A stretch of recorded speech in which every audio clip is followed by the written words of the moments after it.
West ইন্ডিজের বিপক্ষে তৃতীয় টি-20তে হোয়াইট ওয়াশ এড়ানোর মিশনে আবারও জাকের আলী অনিক, আবারও তাওহিদ হৃদয়, আবারও শামীম হোসেন পাটোয়ারি, এদের ওপর বাংলাদেশ ভরসা রাখবে, এদের নিয়ে বিশ্বকাপ খেলতে যাবে। এই আলোচনাটাতে যাব তার আগে একটা অল্টারনেট প্রস্তাবনা দেখেন তো আপনাদের শুনতে কেমন লাগে। বাংলাদেশ টিমের ক্রিকেটারদের জন্য পারফরমেন্স বেসড টার্গেট কিংবা কেপিআই সেট করে দিতে হবে। যারা টার্গেট মিট আপ করতে পারবে, ব্যাটসম্যানরা কন্ট্রাক্টেড প্লেয়ার হলে ফুল বেতন পাবেন, ফুল ম্যাচ ফি পাবেন। যারা টার্গেট মিট আপ করতে পারবেন না, ব্যাটসম্যান বোলার সবার ক্ষেত্রেই টাকা কাটা যাবে। কন্ট্রাক্টেড প্লেয়ার হইলে বেতন থেকে 25% কাটা যাবে। কন্ট্রাক্টেড প্লেয়ার না কিন্তু ন্যাশনাল টিমে খেলছেন, ম্যাচ খেলেছেন, পারফরমেন্স না করতে পারলে ওই যে মার্ক ওয়াইজ একটা বার সেট করে দিতে হবে। পারফরমেন্স না করতে পারলে 20%, 25% ম্যাচ ফি কাটা যাবে। এটা করলে কেমন হয়? বাছাইকৃত কাঁচামাল ও স্বয়ংক্রিয় ইউরোপিয়ান মেশিনে তৈরি হয় all time butter bun, all time healthy life. আর্থিক দণ্ড দেন, কন্ট্রাক্ট মানি কেটে নেন, ম্যাচ ফি কেটে নেন, জাত হয়ে যাবে। এই যে মিডল অর্ডারের 3 জন ব্যাটসম্যান, তাওহিদ হৃদয় চলতি বছর কয়টা ম্যাচ খেলেছে বলতে পারবেন আপনি? 22টা ম্যাচ খেলেছে। শামীম পাটোয়ারি, জাকের আলী অনিক চলতি বছর 24টা করে টি-20 খেলেছে, সবশেষ 10 ম্যাচে। জাকের আলী অনিক তার রান কত জানেন আপনি?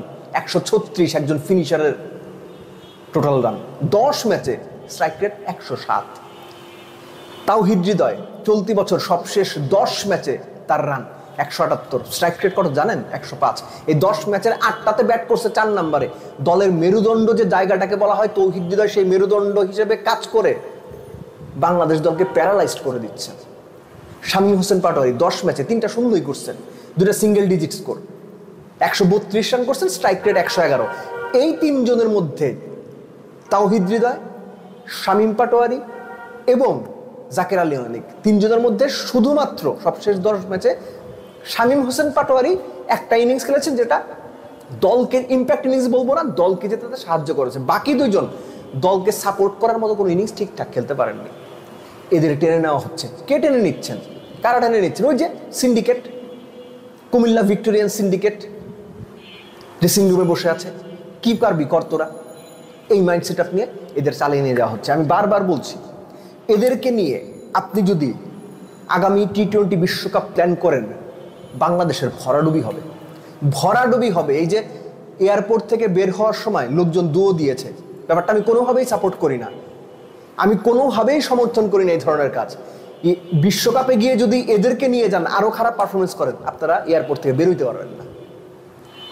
মানুষজন, সাধারণ দর্শক আপনাদের উপর এতখানি বিরক্ত হয়ে আছে, এতখানি ত্যক্ত হয়ে আছে, আপনাদের কমিটমেন্টের ঘাটতি, আপনাদের নিবেদনের ঘাটতি, আপনাদের বাংলাদেশ টিমের প্রতি ভালোবাসার ঘাটতি এখন দর্শকদের চোখে পড়ে গেছে। আপনাদের সিন্ডিকেটবাজি সবার চোখে পড়ে গেছে, আপনাদের কোরামবাজি সবার চোখে পড়ে গেছে। একটা ড্রেসিং রুমের ভেতরে 15 জন প্লেয়ারের মধ্যে 5 জন যখন একজন কোচ সহ একটা কোরাম হয়ে যায়, একটা সিন্ডিকেট হয়ে যায়, দিনের পর দিন যাচ্ছে তাই পারফরমেন্স করে, জাকের আলীরা যখন দিনের পর দিন সুযোগ পেয়ে যান, তখন সেই ক্রিকেট টিমের প্রতি, সেই ক্রিকেটারদের প্রতি সাধারণ মানুষের, সাধারণ দর্শকদের শ্রদ্ধা সম্মান থাকে না। সেই জায়গায় চলে আসে ঘৃণা, সেই জায়গায় চলে আসে দায় দেওয়ার অবস্থা, সেই জায়গায় চলে আসে অপমান, অপদস্থ করার মানসিকতা। বাংলাদেশ ক্রিকেট টিমের প্লেয়ারদের প্রতি দর্শকদের মানসিকতা এখন ওই জায়গায় দাঁড়িয়ে গেছে। আপনারা বুঝতে পারতেছেন না, কারণ না আপনার কাছে কোরামটা বড় হয়ে উঠছে। তৃতীয় টি-20তে বেস্ট 11-এ কে থাকবে, কে খেলবে, জাকের খেলবে কি খেলবে না, তাওহিদ হৃদয় খেলবে কি খেলবে না, সোহানকে কি আবারও খেলানো হবে জাকেরকে টপ করে, এগুলো নিয়ে আমার বিন্দুমাত্র মাথা ব্যথা নাই। ট্রাস্ট মি, বিন্দুমাত্র মাথা ব্যথা নাই। আমার চিন্তাই হচ্ছে এই যে সিন্ডিকেটটা চলছে, এটা কে ভাঙবে?